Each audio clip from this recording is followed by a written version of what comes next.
Hey guys, what's up? So in this video, we'll be seeing how to reverse a jump in a given binary using x64dbg. And then we will see how to pass the binary. We are not just going to do the in-memory patching. We'll be doing the actual binary patching and we'll create a passed exe as well. And for this demo, I'm going to use one of the programs from Crackme.1. I'll share the link in the description. You might have to exclude it from the firewall for the time being. And one thing to keep in mind is whenever you are playing around with well-known challenges, it's fine, you could use your personal machine.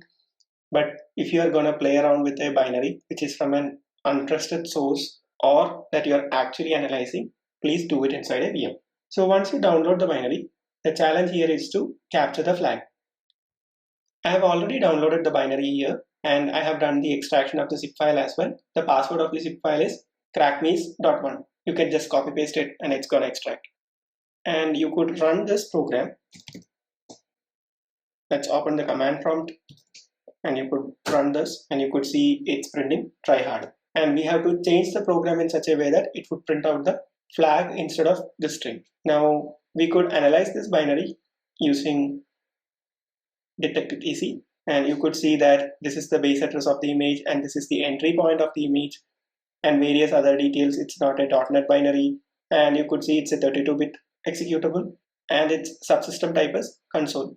As you could see, we already executed it inside the console and we saw the output here. Now you could open the debugger. I have opened the 32-bit version because the executable is also 32-bit. You could just drag and drop it and you could see it's already at the breakpoint for NTDLL.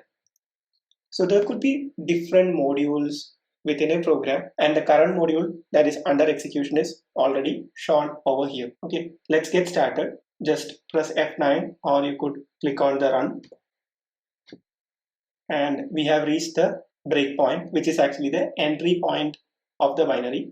And now you could see the module name is untitled1.exe. That is your binary itself. If you see this address, this is the address which you have seen over here. Whenever you are loading the binary, the base address might change, but here you can see it's the same entry point over here. Okay, and now what we can do is you could right click over here, search. You could search for all user modules if you don't know which user module are you in, or you could search for the string inside the current module and you could see the current module is untitled1.exe. I'll search over all user modules and I am going to search for string references, and you could already see the string over here, try harder. But yeah, if you wanted to search and filter out, because if there are so many strings, you could always search it here. And once you search it, you could see the string is defined at this particular address and the string is being referred at this particular instruction in this address. And obviously the flag should be also a string, right? So we could try searching for the flag. I know why it is not available, but definitely you can always give it a shot like that.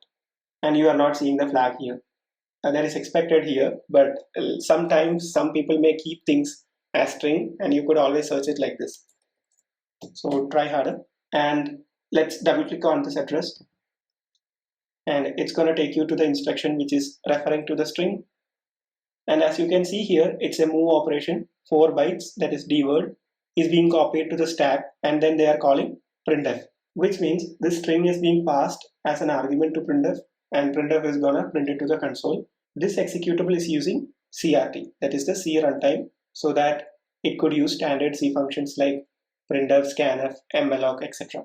And then it is printing it and then moving 0 to AX and then doing a return. And from there it will exit. So if you scroll up a little, you will see there are some call instructions and jump instructions happening here. Okay. So what I'm going to do is I'll just put a breakpoint over here. You could double click or press F2 to put a breakpoint. And then we can rerun the binary or run the binary. So this is the breakpoint. So we were at the entry point. The default breakpoint was set to the entry point itself. And then we added a breakpoint at this instruction. Then we continued with the execution. And our breakpoint was hit.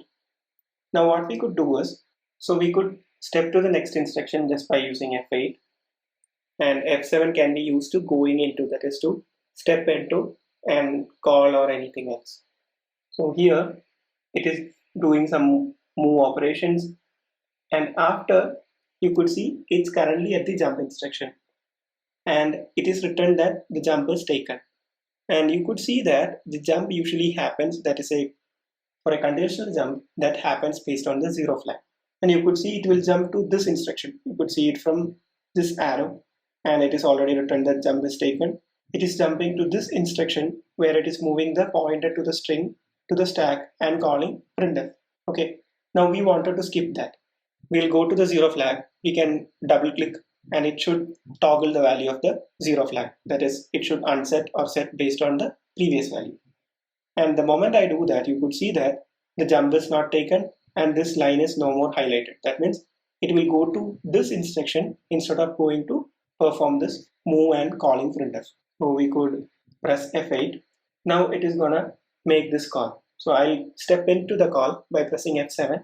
And here, now I'll step one instruction at a time using F8. And you could see already it is allocating some memory and then it is copying character by character to a location that is present in EAX, and then it is incrementing EAX. And so we will continue with execution instruction by instruction. So you could see it's incrementing the value and then as well as copying the character to the location that is specified at that address. And why are they doing it this way? And they are doing it this way because you will not be able to find the string in the string references. So that is the trick they are doing here. So once the entire flag is copied,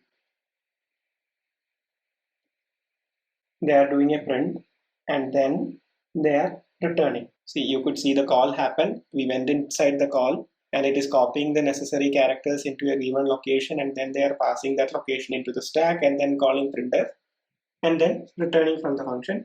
And why do we need this jump? This is an unconditional jump. That is, this jump will happen to this given address. That means it will not call this instruction and this printf. That means your try harder string will not be printed to the screen.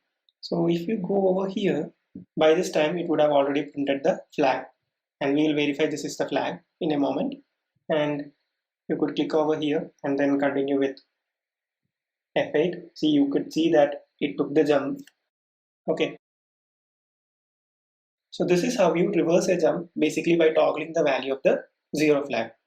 So now let's proceed to patching the binary that you could basically do by patching this instruction, and you could see that this instruction is actually taking 2 bytes. Now what we could do, the easiest approach is to replace this instruction with a no operation, and that will basically perform this call always irrespective of the compare operation that is happening, and then it will jump to this location, this location, by skipping the printf. So you could right click over here and you could click on assemble. Okay, now you could replace by NOP, and you could see that no operation is just 1 byte, but the jump instruction was 2 bytes. So we could click here and click OK and then close it. So now what would happen is you actually patched these 2 bytes with no operation. That is, the compare will happen, then no operation, and then this call will happen. Okay. So now what we could do is we could go to file and click on patch file, and it will say these 2 instructions at this addresses were modified to the corresponding instruction. 7E07 was the jump instruction and 9090 is the 2 no operation instructions. And here we will name it as patched.exe and you could save it. Now what we are going to do is